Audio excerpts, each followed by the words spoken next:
Like a newly vaxxed club rat hitting the dance floor post-lockdown, Australian property prices are going off. It's here for sale. Going to be sold. Property's going to be sold. Sold to you, man. Congratulations.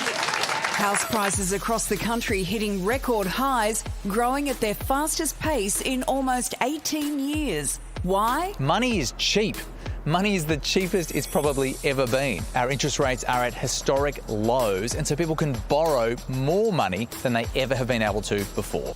Sydney's median house price is now an eye-watering $1.3 million. Melbourne not far behind. Even the traditionally more affordable cities are setting records. It does not look like it's slowing down anytime soon.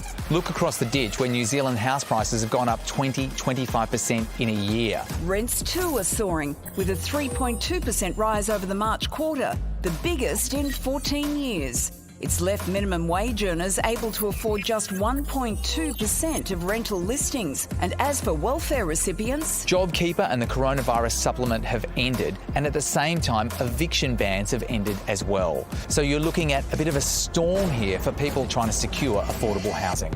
A report out today found that of the 74,000 rentals analysed, just 3 listings in the entire country were affordable for a single person on JobSeeker. 0 were affordable for singles on youth allowance. What we're seeing is a lot of people signing up to leases that they know they can't afford. We're seeing people preparing to live in their cars, and we're seeing other people who are just preparing for homelessness. With housing affordability at an all-time low, advocates and economists alike are pleading for action. Because of some of the tax settings we have, we've turned property into a tool of wealth generation rather than perhaps thinking about it as a place to house people. Building more equality into the housing market will take action, and it will involve some really tough questions about what we value and what we're willing to change. That last point from Dan Ziffer is the key point. Like, once you turn property into wealth generation, this is where you end up, and it's basically a recipe for mass homelessness because... Yeah. And the problem with it is that once you're in the property market, like if you own a home, you start cheering on increased property prices when it probably doesn't even help you. Like if you don't have an investment property, say you've only got a residential property and the value of your property goes up, you sell it, well, that's great, but you've got to go buy another house, which has also gone up. So you don't even... It's just this hamster wheel. And if you're stuck just on the outside trying to get in, like a lot of my friends are trying to get into the market at the moment, and they're going to auctions week after week, trying to get into the market.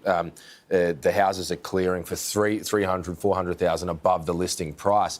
The emotional roller coaster of going through that, you know, putting yourself in the shoes of living in that house and then seeing it blow out of proportion. It's, I guess, dusting off the boots and going back to the well every time gets harder and harder. Yeah. It's got to be unsustainable at this rate. 100,000 in 3 months is crazy. It is.